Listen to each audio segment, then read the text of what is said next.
Hi students, today we are going to discuss about the physics related to various departments. So, physics in relation to chemistry. Physics in relation to chemistry. In physics, we study the structure of atom, radioactivity, X-ray diffraction, etc. Such studies have enabled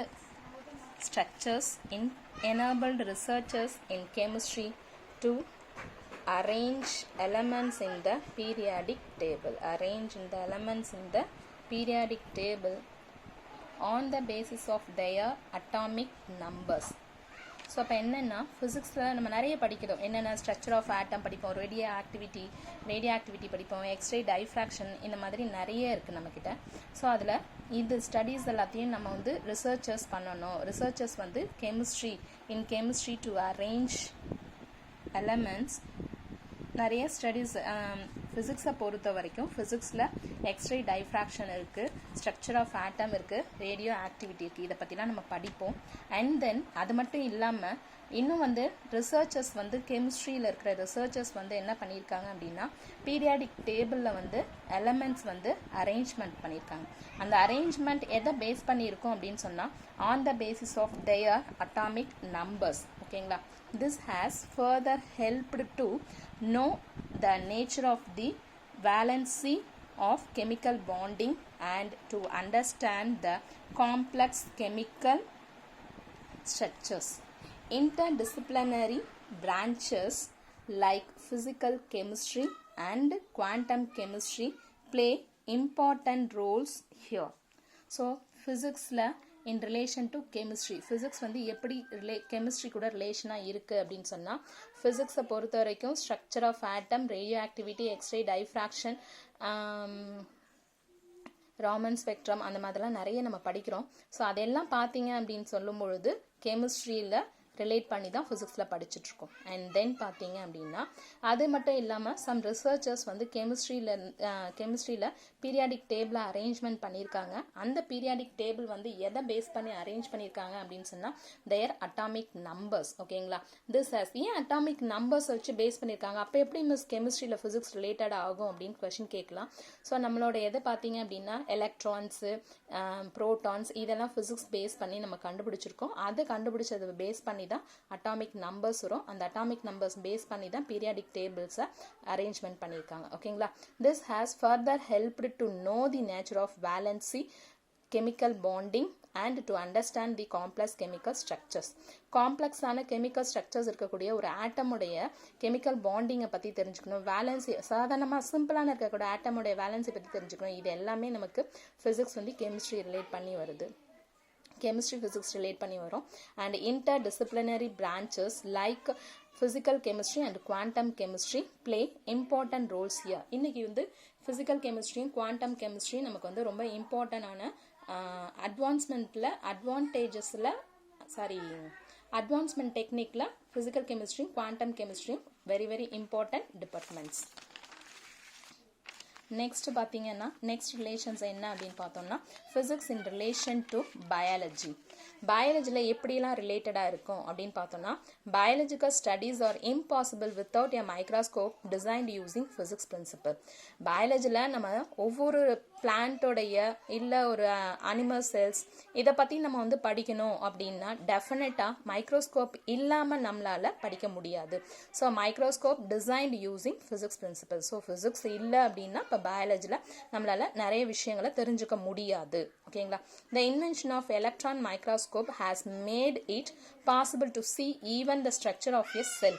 ஒரு செல்லோடைய even the structure of a செல்லுங்கிறது நமக்கு தெரியும். நம்மளுடைய body and tissues எல்லாமே செல்லால் mat பண்ணதுன்னு சொல்லியிருக்கோம். That cells வந்து நம்மளால் நேக்கட் ஐயாலேயோ பார்க்க முடியாது, மைக்ரோஸ்கோப்லேயே ரொம்ப சிம்பிளாக பார்க்க முடியாது. ஸோ அப்போ எலக்ட்ரான் மைக்ரோஸ்கோப் அப்படிங்கிற ஒரு மைக்ரோஸ்கோப் வந்து நம்ம கண்டுபிடிச்சிருக்கோம். தட் எலக்ட்ரான் மைக்ரோஸ்கோப்பால் நம்மளால் என்ன பண்ண முடியும்? செல்லை வந்து கிளியராக நம்மளால் ஸ்ட்ரக்சரை வந்து பார்க்க முடியும்.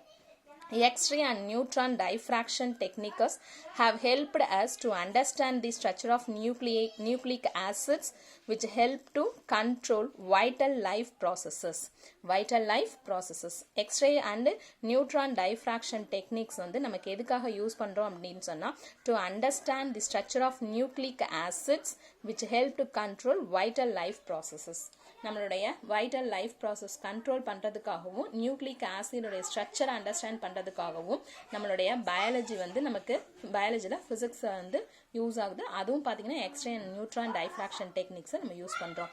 அது மட்டும் இல்லாம எக்ஸ்ரேஸ் வந்து நம்ம யூஸ் பண்றோம் எதுக்கு அப்படின்னு சொன்னா X-rays are used to diagnostic purposes. diagnostic purposeக்காக எக்ஸ்ரேஸ் யூஸ் பண்றோம். ரேடியோ ஐசோடோப்ஸ் யூஸ் பண்ணுவோம். அந்த ரேடியோ ஐசோடோப்ஸ் எதுக்காக யூஸ் பண்ணுவோம் அப்படின்னு சொன்னா radiotherapy for the cure of cancer. So radioisotopes நம்ம கண்டுபிடிச்சது பிசிக்ஸ்ல கண்டுபிடிச்சிருக்கோம். அந்த ரேடியோ ஐசோடோப்ஸ்ல ரேடியோ தெரப்பி டெக்னிக் யூஸ் பண்ணி that radiotherapy for the எதுக்காக யூஸ் பண்றோம் அப்படின்னா cure of cancer and other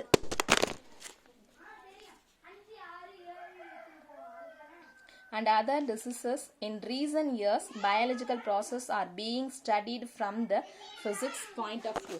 Physics. Hey, பொறுமையா பேசு.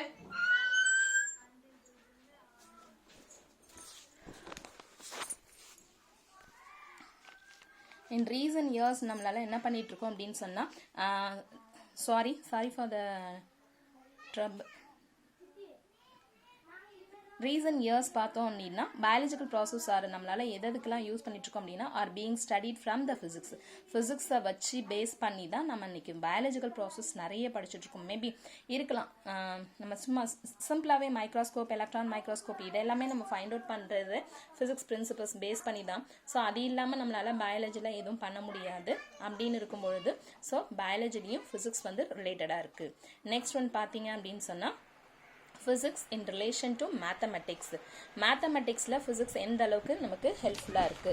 So physics is a quantitative science. Quantitative science means நமக்கு தெரியும் பருமனரி குவான்டிடேட்டிவ் மீன்ஸ் அதனுடைய மேக்னிடியூட் எவ்வளோ அளவு இருக்கு அப்படிங்கிறத நம்ம எழுதணும். ஸோ அந்த மெத்தட் ரைட் பண்ணுறதுக்கு கூட நமக்கு மேக்ஸ் இருக்கு. So it is most closely related to mathematics as a tool for it's development. கண்டிப்பாக மேத்தமெட்டிக்ஸ் இல்லைன்னா நம்மளால ஃபிசிக்ஸ் வந்து பண்ண முடியாது. ஸோ என்ன ஒரு விஷயம் அப்படின்னா ஃபிசிக்ஸ் வந்து அதை வந்து நம்மளுடைய எக்ஸ்பிரிமெண்டலாக கொடுக்கணும், டெரிவேஷனாக கொடுக்கணும் அப்படின்னு சொன்னால் that is communicate only by the மேத்தமெட்டிக்ஸோடைய இதில் தான் நம்மளால் என்ன பண்ண முடியும், ஃபிசிக்ஸோடைய டெரிவேஷன் கம்யூனிகேட் பண்ண முடியும். ஓகேங்களா. ஃபிசிக்ஸ் இன் ரிலேஷன் டு அஸ்ட்ரானமியில் நம்மளால் எந்த மாதிரி ஃபிசிக்ஸ் ரிலேட்டட் ஆகுது. அஸ்ட்ரானமிக்கல் டெலஸ்கோப் இன்னைக்கு இருக்கு. அந்த அஸ்ட்ரானமிக்கல் டெலஸ்கோப் எதுக்கு யூஸ் பண்ணுவோம் அப்படின்னு சொன்னா it is used to study the motion of planets and other heavenly bodies in the sky. அதாவது மோஷன் ஆஃப் பிளானட்ஸ் எப்படி இருக்கு, அதுக்கப்புறம் அண்ட் அதர் ஹெவன்லி பாடிஸ் இந்த ஸ்கைல இருக்கக்கூடிய ஹெவன்லி பாடிஸ் கூட எந்த மாதிரியான மோஷன்ல இருக்கு அப்படிங்கறத பத்தி நம்ம தெரிஞ்சுக்கணும்னாலும் நமக்கு அஸ்ட்ரானமிக்கல் டெலஸ்கோப் தேவை. நெக்ஸ்ட் ஒன் பாத்தீங்க அப்படின்னா ரேடியோ ஐசோடோப்ஸ் எதுக்காக யூஸ் பண்றோம்னா radio isotopes have enabled the astronomers to observe the distant point of the universe. Astronomical telescope motion of the planets and other heavenly bodies தெரிஞ்சுக்கிறதுக்கும் radioisotopes எதுக்காக use பண்ணோம்னா radioisotopes have enabled to astronomers to observe எவ்வளோ டிஸ்டன்ட்ல இருக்கு அப்படிங்கறத நம்ம தெரிஞ்சுக்கிறதுக்கும் use ஆகுது. ஓகேங்களா. Next one பார்த்தோம் அப்படின்னா physics in relation to geology. physics வந்து ஜியாலஜில என்ன மாதிரி ரிலேட்டட் ஆகுது. Diffraction techniques help to study the crystal structure of various rocks.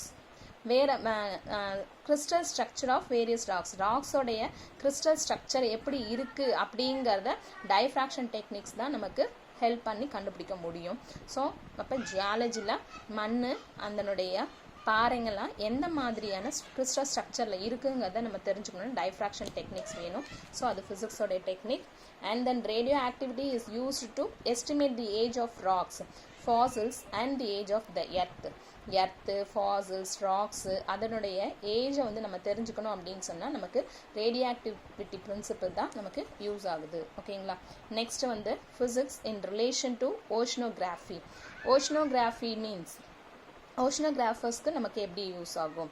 So இப்போ சால்ட்டி, அதாவது இப்போ கடலில் பெருங்கடல் அந்த இடத்துலலாம் எந்த அளவுக்கு டெம்பரேச்சர் இருக்கும், அதனுடைய உப்புத்தன்மை எப்படி இருக்குது, அது இப்போ என்ன ஸ்பீடில் ஓடிட்டுருக்கு, அதாவது எந்த ஸ்பீடில் ஃப்ளோ ஆகிட்டுருக்கு, இதை பற்றிலாம் நம்ம தெரிஞ்சுக்கணும் அப்படின்னு சொன்னால் கண்டிப்பாக ஃபிசிக்ஸு ரிலேட்டட் ஆகும். So oceanographers seek to understand the physical and chemical processes of oceans.